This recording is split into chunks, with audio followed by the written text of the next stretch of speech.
Hey, what's up, guys? Back with another Saturday morning cartoon review. And this request came from the Radical Reject. And his request was Tiny Toon Adventures, which is one of my favorite cartoons of the 90s. But nostalgia biased aside, let's give a fair review to the show. Now, Looney Tunes have always been and will always be popular characters in cartoon history. But in the early 90s, something different was done with the characters. And before you say it, no, the characters weren't turned into little kids. Instead, the new series was created to showcase the next generation of Looney Tunes. Now, this is a show I didn't watch when it first aired way back in the early 90s because most of my childhood memories were of the mid 90s to the early 2000s. But I did watch it when they reran the show on Cartoon Network in 1999. And I gotta say, I enjoyed the hell out of this show as if it was 1990. Now, it might be a bit hard to explain the setup of this show since there's no plot or premise at all. It's the next generation of Looney Tunes living life, having adventures and attending Acme University where all of the teachers are the old cast of characters, and each of the episodes would almost always have a different setup. But I will say the pacing of each episode is pretty good at times, but there are some episodes that feel slow. The characters are familiar yet different.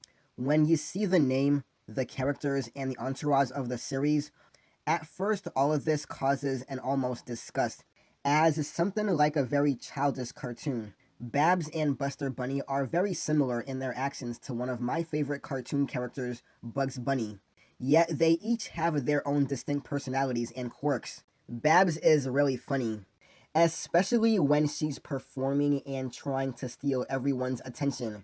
Then there are other lovable characters such as a Plucky Duck, Hampton, and Dizzy. However, one of the most annoying characters in this show is Elmra, who is one of the most hated cartoon characters of all time. But I will say the show wouldn't be the same without her. What helps makes this show stand out is the fact that there were several different animation studios involved with each episode.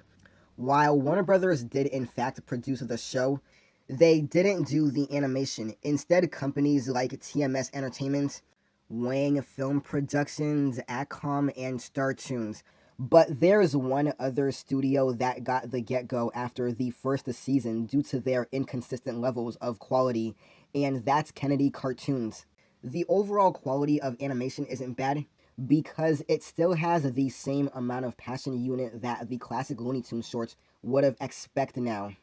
Now, they actually have a budget, but though with that being said, there are some episodes that where the animation isn't that great, but they are few far between, at least in my eyes. Now, I find the broadcasting history of this show more interesting than the animation history, because the first pilot of the first season ran on TBS, but then from 1992 onward, the show aired on Fox Kids. I guess TBS had figured that they've seen enough of the characters since the first season had a whopping 65 episodes, but it seems rather strange that TBS wouldn't continue airing a hit show. The show lasted longer than what people think because even though the show only had 3 seasons, like I said, the first season had 65 episodes and nearly a full year. But outside of that, the show also had a direct-to-VHS movie called The Tiny Toon Adventures, How I Spent My Vacation, and 2 TV specials called Tiny Toon Spring Break, and Tiny Toons Night Glory. So they made a lot of Tiny Toons content. And I can guarantee you that you're never going to see the same episode twice because in total, there are close to 100 episodes. Now, I went into this show and wasn't expecting a lot of adult jokes in it. But lo and behold, in the second ever episode, there was a reference to Watchmen. And it's a little quick reference, but near the start of episode 2 on the chalkboard, behind Plucky, there's 2 text that reads, "Who watches Ducksters?" or something like that. And I sat there just wondering if any kid ever got that.